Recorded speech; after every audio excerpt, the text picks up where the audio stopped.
Revista Espírita de 1858. Julho, item 3. O Espírito Batedor de Bergzaber. Terceiro artigo. Continuamos a citar a brochura do Sr. Blanc, redator do Jornal de Bergzaber. Nota, que devemos a cortesia de um de nossos amigos, o Sr. Alfred Pereaux, empregado da administração dos Correios, a tradução dessa interessante brochura. Os fatos que vamos relatar ocorreram de sexta-feira, 4, a quarta-feira, 9 de março de 1853, depois, nada semelhante se produziu. Nessa época Philippine não mais dormia no quarto que conhecemos, seu leito havia sido transferido para a peça vizinha, onde ainda se acha presentemente. As manifestações tomaram um caráter tão estranho que é impossível admitir a sua explicação pela intervenção dos homens. Aliás, são de tal modo diferentes das que haviam sido observadas anteriormente, que todas as opiniões iniciais caíram por terra.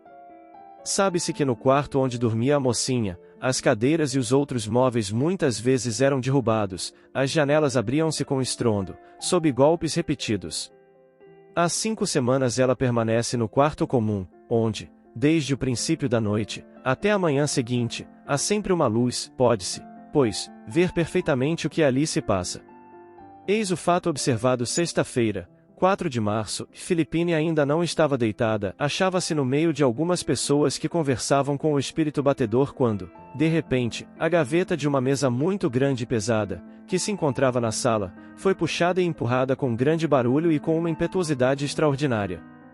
Os assistentes ficaram fortemente surpreendidos com essa nova manifestação. No mesmo instante, a própria mesa começou a movimentar-se em todos os sentidos, avançando em direção à lareira, perto da qual estava sentada Philippine.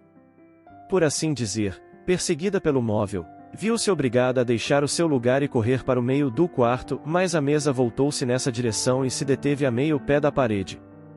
Colocaram-na em seu lugar costumeiro, de onde não se mexeu mais. Entretanto, as botas que se encontravam debaixo dela, e que todos puderam ver, foram jogadas no meio do quarto, com grande pavor das pessoas presentes.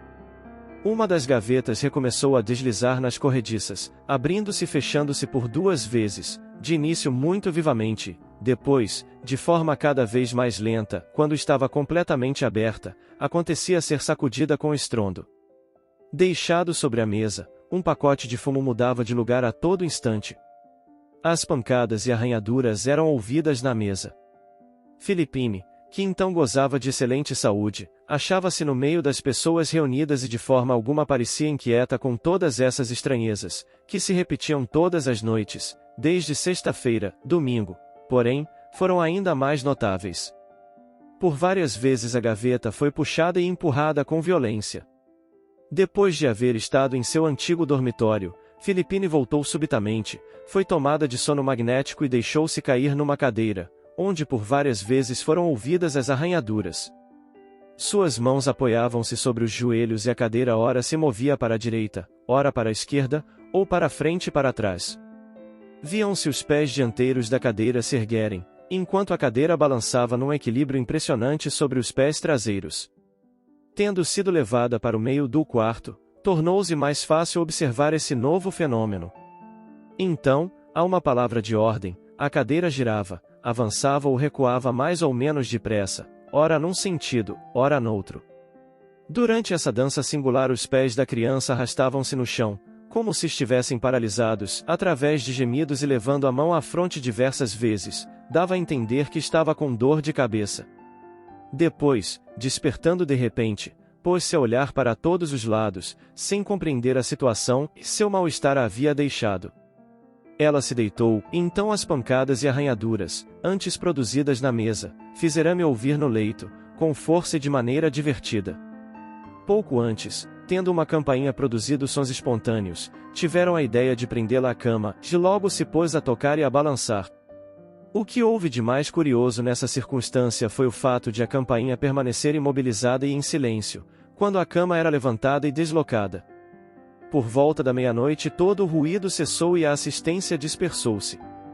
Na segunda-feira à noite, 15 de maio, prenderam ao leito uma grande campainha. Imediatamente fez-se ouvir um barulho desagradável e ensurdecedor.